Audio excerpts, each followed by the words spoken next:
Bobbili municipality పరిధిలో ఈ నెల 1వ తారీఖు నాడు ఆదివారం నాడు బొబ్బిలిలో ఉన్నటువంటి వైఎస్ఆర్ కాంగ్రెస్ పార్టీ నాయకులు కొంతమంది బొబ్బిలి తహసీల్దార్ కార్యాలయం పక్కన ఉన్నటువంటి మంచినీళ్ళ ట్యాంక్ అపరిశుభ్రంగా ఉందని, అందులో నీళ్లు తాగితే ప్రజలు అనారోగ్య పాలు అవ్వడం ఖాయమని చెప్పేసి ఆ రోజు బొబ్బిలి సామాజిక మాధ్యమాల్లో ఫిర్యాదు చేయడం జరిగిందనమాట.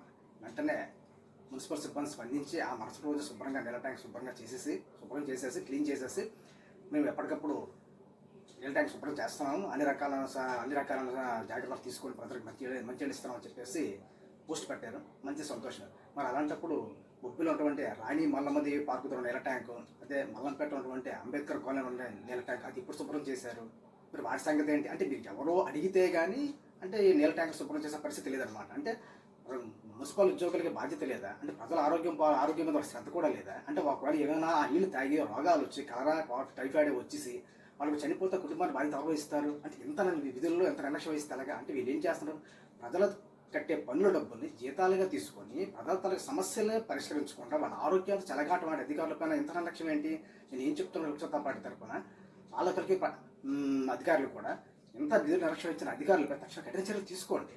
ఎందుకంటే చర్యలు తీసుకోకపోతే వీళ్ళకి ఉద్యోగులకి అంటే భయం అనేది ఉండదు. నేనేం చెప్తున్నానంటే ఒకవేళ ఇలా అవసరమైన వైద్యులకి తక్షణం ఉద్యోగులు తప్పించేస్తే అప్పుడు ఏం చేసి మిగతా ఉద్యోగం భయం పడుతుంది, మా ఉద్యోగాలు పోతే బాధ్యతకి పనిచేస్తామని చెప్పేసి.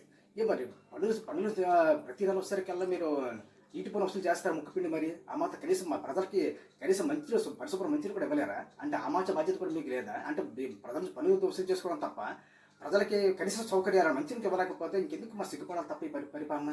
అది ఆలోచించాలి. నేను ఒకసారి పాలకులకి అదే విజ్ఞప్తి చేస్తాను.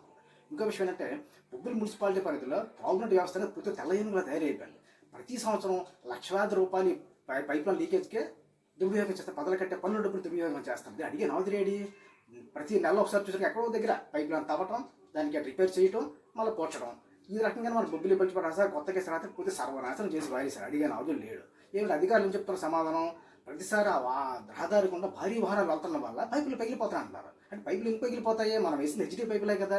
హెచ్డీ పైపులు కింద ఏం చేయాలి? ఇసుక దానికి బెడ్ వేయాలి, అంటే శాండ్ బెడ్ వేయాలి. అది వేస్తే ఏమవుతుంది? పైపుల మీద ఒత్తిడి ఎంత పడినా కూడా పగలకుండా ఇసుక కాపాడుతుంది. అంటే మీరు ఏం చేశారంటే ఆ ఇసుక బెడ్ అయిపోయామని చెప్తే కింద చిన్న రాయి ఉన్నా కూడా మీద ఒత్తిడి పడితే అంటే పైప్ లైన్ పగిలిపోతుంది. సహజమేది. అంటే మీరు ఏం చేశారు? పైపులు వేసేటప్పుడు కింద ఇసుక బెడ్ వేయలేదన్నమాట. మీరు సమాధానం మరి చెప్పాలి కదా. నేను ఏం చెప్తున్నానంటే అధికారులకి పాలకులు కూడా ఇప్పటికైనా మించిపోలేదు. ఇక ప్రజాతం తిరుగునే అవుతుంది కాబట్టి బొబ్బిలి తాగునీటి వ్యవస్థ మున్సిపాలిటీ తాగునీటి వ్యవస్థను సమగ్ర దర్యాప్తు జరిపించండి.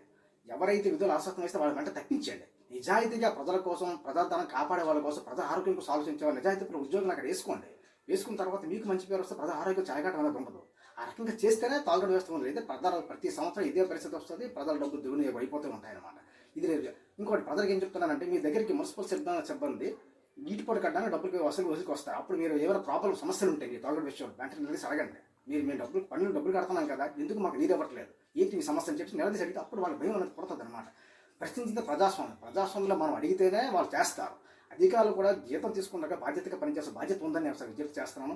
ఇది ఏమైనా బొబ్బిలి మున్సిపాలిటీ పరిధిలో త్రాగునీటి వ్యవస్థ సంస్కరించాల్సిన ఆవశ్యకత ఎంతైనా ఉంది. అది ఏ పక్షంలో అటు పక్క ప్రభుత్వానికి చెడ్డపేరు వస్తుంది, ఇటు పక్క పాలకులు కూడా చెడ్డపేరు వస్తుంది చెప్పి నేను ఒకసారి దాని దృష్టి పెట్టమని బొబ్బిలి ప్రజాప్రతినిధుల్ని అలాగే ఉన్నతాధికారులు మరోసారి నేను లోక్సత్తా పార్టీని విజ్ఞప్తి చేస్తున్నాను.